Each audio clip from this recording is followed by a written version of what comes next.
की तुम्ही वाघाच्या बद्दल त्या समाधीच्या बद्दल आक्रमक भूमिका घेतलेली आहे. नेमका तुमचा आक्षेप काय? दुर्गाराज रायगडवर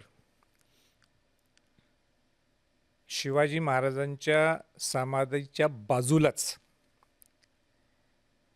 एक काल्पनिक दंतकथा याच्या माध्यमातून राजसन्यास या नाटकातून ते पात्र तयार झालं. हं, वाघ्या कुत्र. बर. पूर्वी हे वाघ्या कोणाला माहीत नव्हतं. हं. पूर्वी माहीत नव्हतं आणि ते नंतरही अशी काही पण जास्त ते काही आलं चर्चा कुठून? नव्हती.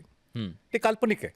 म्हणजे पूर्णपणे काल्पनिक आहे. दत्तक जे राजसन्यास जे नाटक लिहिलं गेलं आणि त्या हां. राजसन्यास नाटकाने संभाजी महाराजांची बदनामी केली.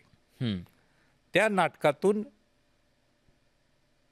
ते वाघ्या कुत्रे हे प्राप्त झालेले आहे. बदनामीतून जन्माला आले हे म्हणजे असं तुम्ही संभाजी महाराजांची बदनामी केली. हां, संभाजी महाराजांच्या बदनामीच्या त्या नाटकातून हे जन्माला आलेलं आहे. राजसन्यास जे नाटक तयार झालं होतं, हं. गडकरींनी केलं होतं, ज्याच्यात संभाजी महाराजांची बदनामी झाली आणि त्याच्यात हे वाघ्या कुत्र किंवा हे वाघ्या हे म्हणून, कॅरेक्टर character. ते कॅरेक्टर हे तयार झालं त्यातनं. हं.